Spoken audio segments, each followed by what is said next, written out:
my first guest I'm so pleased to have here today. I can't sum up what she does in one word because she spins more plates than I can imagine, and she is just a multitasking mom that is an amazing person. So please welcome to the set today the wonderful Allison Kreiger. Thank you so much for being here. Thank you so much for having me. My pleasure, my pleasure. I know you're so busy, so for taking time out of your schedule to be with us here means a great deal to me. Why don't you tell everybody a little bit about who you are and what you do? Well, which hat would you like me to wear right now? let's focus. Just build up. Start. Okay. So I started Hope, which was a passion of mine many years ago. I went through a terrible eating disorder while I was in high school, and so we started a nonprofit organization to prevent others from traveling down that path. So we're going to turn 12 in December, which is just incredible. I travel and I speak to schools and to organizations to prevent other people from traveling down the same path that I did. That also led me into my day job, as I call it, my career. I work for a treatment center, a brand new treatment center that's opening in Umatilla, and it's called the Recovery Village. And so we work specifically with those struggling with eating disorders as well as substance abuse addiction issues. And so that's a new project that I'm working on, and very blessed. I spent the last year at the University of Florida in Shands working with their eating disorder program as well as their substance abuse program. So to be able to be a part of the Recovery Village team is incredible. And then I'm also a small business owner, and I'm following my passion with that. I started coaching young women when I was actually going through law school, as so many people dealt with. My husband lost his job right after I started law school, and so coaching became something that I could do on the side to earn some income, to help support our family. And it turned into something so much more, and so I opened a studio in Winter Park in August. We signed our lease. We opened our doors in October, and it's called McKenna Walsh. About 80% deals with pageantry, because I'm a former pageant girl myself, and so we don't downplay it like that, girlfriend. Tell everybody what you're former. I'm a former Miss Florida, and so I train other young women that are competing in the Miss America organization, as well as some that compete in Miss USA. But then we also coach young women between the ages of 13 and 24 that are just really looking for that professional polish or that confidence to accomplish what they want to accomplish in their lives, helping them with goal setting and building their resume so that they're putting their best foot forward. Well, let's go back to talking about hope for a little bit, because I think that's so important. And there's so many things that you can teach and educate our members with. But let's talk about eating disorders and the problem that you said as young as 8 years old nowadays. What are some of the signs or concerns that moms should look out for and be aware of? Sadly, it's affecting kids younger and younger. I hate getting the phone call from a mother that says, my child's 8 years old and she's not eating. She's starving herself because she doesn't want to get fat. It certainly doesn't always start from that type of motivation. My eating disorder when I was in high school was all about control. I was a competitive athlete, and so I would push myself. I had very perfectionistic tendencies, and I was very hard on myself. I didn't wake up one day and say, I think I'm going to be a bulimic and anorexic today, but my cycle of behavior turned into something that was very serious, very long-term side effects as a result of my eating disorder. So you have to look for those behaviors. If your kids are restricting, if they're not eating, if they're cutting out food groups all of a sudden, if they're making comments or I feel fat, I feel bloated. And that's something for parents to really pay attention to and to focus on what they're doing in front of their children. Don't stand in front of the mirror and say, oh, I feel bloated today or I feel fat today, because in their eyes, you're perfect. Right. Mom and dad are perfect, and if something's wrong with them, or their big sister or big brother is perfect, and if mom and dad are saying that, then what's wrong with them? Right. And they're going to start to internalize those messages. Obviously, watch after food time if they're doing any type of purging, whether it's going to the bathroom, whether it's using laxatives, whether it's excessive exercise to burn off every calorie that they've just consumed. Those are the types of behaviors that you really have to watch out for and address immediately, because the quicker that you can address it and they can get the help that they need, the less likely that the problem will persist or that they'll relapse. Right, but absolutely. You have to get treatment. Now, you have this new treatment facility that you're working with. What are some of the types of treatments that you give? Like, how can these people help you, or how can you help them? Well, eating disorders and substance abuse are running rampant in our society, unfortunately. Prescription pill abuse is a huge problem. And statistically, every family knows somebody that's coping with this. And so this new facility has everything under one roof, which is unheard of. Everything from a designated detox, which right now there isn't anything like that. You can get detox in the emergency room, but unless that's where you want to be, there's really no other alternative. And so this facility has that. You walk in, it's completely anonymous, so you don't have to worry about anybody knowing that you're taking that step. Because there's a lot of shame attached to what we're dealing with.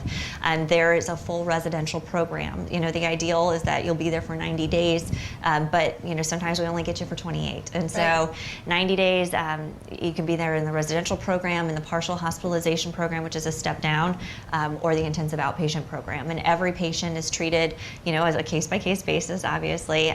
But if they're dealing with a substance abuse problem, we can deal with that. Addiction, alcoholism, eating disorder, any level of that we can address.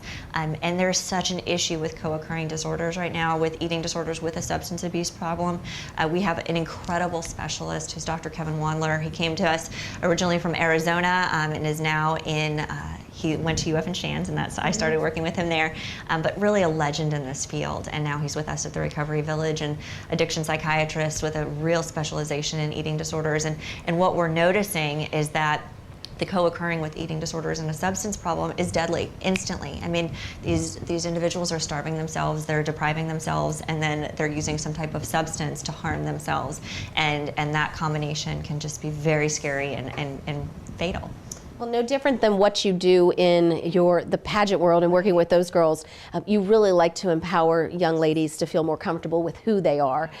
Tell us about the True Jeans for Blue Jeans campaign. Oh my gosh. And then we're going to talk about a contest that we're going to have coming up soon. Absolutely. Well, about 6-7 years ago, I was working in a dance studio, in a twirling studio. I grew up as a competitive dancer and twirler.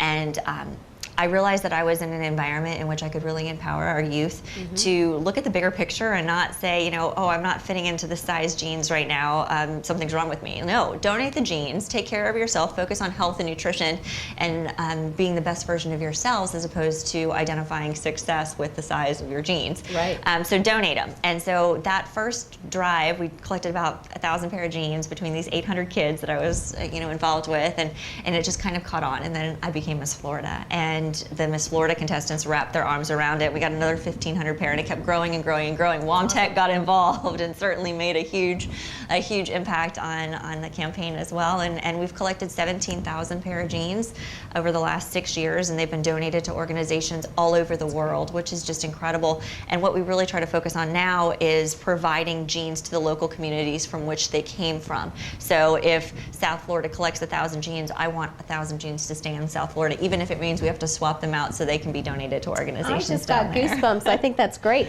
And I know that it's not just women's jeans, it's men's, women's, kids. Absolutely. And even if they're damaged, do you still take those? Absolutely. We take everything. And the one issue that a lot of people aren't aware of is that men are affected by body image issues too. And 1 in 4 of those that are struggling with an eating disorder is a man or a young boy. So it's something that we try to spread this message across all ages and all. Yeah, absolutely. It's such a startling statistic, and it's very sad and very scary. So we talk to everybody about this, all ages, and so we take them, and if they are damaged, there's an organization in South Florida that we donate them to. It's called Treasure the Children, and they take the jeans that can no longer be worn, and they cut them up and they make them into quilts, and they're donated to the hospitals for babies that are born with HIV. Oh. And so every scrap is used, and I always encourage those that want to start jeans drives to find organizations that really need them: women's shelters, homeless shelters, foster homes, and things like that, to help provide something that seems so simple to us, but while we're getting rid of it and shedding it because of whatever reason, because they don't fit anymore, because they're just not the right style anymore, we're giving somebody else something that they might not have at all. That they desperately need. As a foster mom myself, I can tell you that I experienced, I know what it's like. I mean, every mom knows what it's like when you go back to school, the school starts, or your kids grow an inch and their jeans are too small. Giving jeans to 3 kids can be several $100s, and foster moms don't get that kind of money. They don't have it. Abused women's shelters, that's a staple in your wardrobe that everybody needs at least 1 pair. So I think that's great. And we do have a contest that's coming up to you soon. I'm so excited to talk about. that is the Blue Jeans for True Dreams campaign that Allison's doing for all of our WOAMTEC members. I challenge you to start your chapter collecting as many jeans as you can. Whichever chapter collects the most jeans between now and August 1st of 2013 is going to win a prize. Everybody in the chapter will win a prize, but also your director will have the ability to give away 2 free annual memberships to the chapter. So start your jeans collection. And just to kind of give you a small hint that I did discover the other day, last year one of our chapters who won the contest, Chateau Elan, Jenny Bishop, shout out to you, girlfriend, she won the contest, and what she did is she partnered with a local consignment shop, and any jeans that they weren't willing to take, they donated to her. So she got several hundred jeans from that consignment shop alone, which is really cool. And go to garage sales, collect that way, or just, you know, through your church. There's so many different ways, and it's really a great message to send to the community, and then you're helping a lot of people at the same time. Absolutely. Well, I'm so excited. Now, I do want to ask you a question. Yes. For all the working moms that are out there that are busy already, Yes. you know, they're juggling being a parent, they're juggling their job, they're overwhelmed and stressed.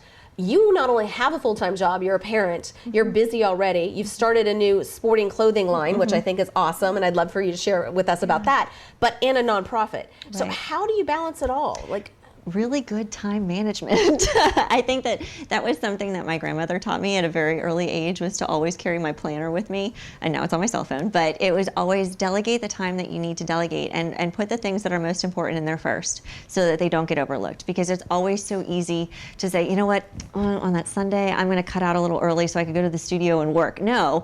The tendency for people that are super busy is to work to get ahead, but then what do? You just pile more on top of yourself. Right. So, and I think establishing boundaries is so important, personal and professional, and saying, you know what, at 5 o'clock or at 6 o'clock, I have to shut down for a couple of hours because, you know what, I need to have splishy splashy time with my daughter at bath time, and feed her dinner and put her to bed, and I need that just as much as she needs that. And knowing that, you know, I've got a great support team around me. I'm very lucky to have, you know, my mom helps out a lot with Maddie, and certainly we're a very small family, but we hold on tight. And I think that that's so special, and to have that support. But it is boundaries and time management, I think, are the 2 things that I've learned, you know, especially in the last couple of years as I've really gone into my career field, and also pursuing my passion. And, you know, I love what I do. And as we were talking before, I feel like I've got 2 very distinct areas that I focus in, and I love both of them so much. And, you know, I will always be involved in the eating disorder world, but I also really enjoy mentoring young women. And so those are 2 things that right now I want to make sure that I have plenty of time to do while still taking care of my family so and my find daughter. what you love, and you'll Yeah. love doing it, and you'll be able to Absolutely. find balance. You'll I think never that's- work a day in your life. I think that's ever. important. So. Now, you mentor young ladies. Yes. You know, whether we're 14 or 40, you know, what would be some of the biggest things that you teach these women? Like, what would be the best advice you could give our audience members? The first lesson, no matter what, and I don't care if they feel that as they're professional pageant girls, or they've really got it under control as a teenager or a young adult, or, you know, even a working woman, we talk about confidence. Because when you have that and you understand who you are, what makes you tick, what are your goals, what are your short-term and long-term goals, what are your fears, addressing where you want to be, and more importantly than that, how you're going to get there, and establishing your own roadmap for success. And, you know, it's one thing to have these huge goals, but make them realistic, and then break it down into 3 or 4 or 5 steps, and give yourself a timeline. Because you can say, oh, you know what, by the time I'm 30, I want to do this, by the time I'm 40, I want to do that. But give yourself a deadline, because otherwise time gets away from us. I swear this year is flying by faster than any other year before, but I have timelines, and I make vision boards for myself. My girls make vision boards. Where do they want to be? And knowing exactly what you have to do to prepare yourself for success, and then don't go into anything without having all of those tools with you. I think that's awesome. Thank you so much You're for sharing. welcome. I appreciate Absolutely. you and all of you do. But tell us about your clothing line real quick before you leave. So that's been so fun. Again, just kind of when an opportunity falls into your lap, you either leap and go get it, or you wait and think too much about it sometimes. But we leapt, and we met a clothing designer, and this was through the McKenna Walsh business as well. And The teens in the Miss America organization don't compete in swimsuit, they compete in fitness wear. But there wasn't any company that was specifically providing a fitness wear that looked incredible on stage, that did what we needed it to do for the girls to compete, that they felt really good in, that kind of held them where they needed to be so they could do the routines that they have to do to compete. So kind of like Spanx for the gym? Exactly. I love it. Exactly. I love it. And so we came up with this custom couture compression fitness line, and you pick what you want. You pick your style, you pick your design, you pick all the fabric, all the trim, the accessories, everything, and it's built for you. And it's incredible. And so we've been very lucky. We're the official fitness wear for the Miss Florida pageant this year and Miss South Carolina, two really big pageant states. So that's really exciting for us. But then we're going into boutiques and to retailers as well, because everybody wants to feel good in the gym. If you're working hard, we want your fitness wear to make you look great too. So, absolutely, it's working as hard as you do. Yay! So, Well, I can't wait to check it out. For those people that might want to see it, how do they find you? What's your website? McKennaWalsh.com. Okay, McKennaWalsh.com. Thank you again, Allison, Thank for being you. here today. Thank You you are so a gem, much. and we love you so much. And you will see her as one of our speakers soon for one of our Confident Women conferences in the future. So.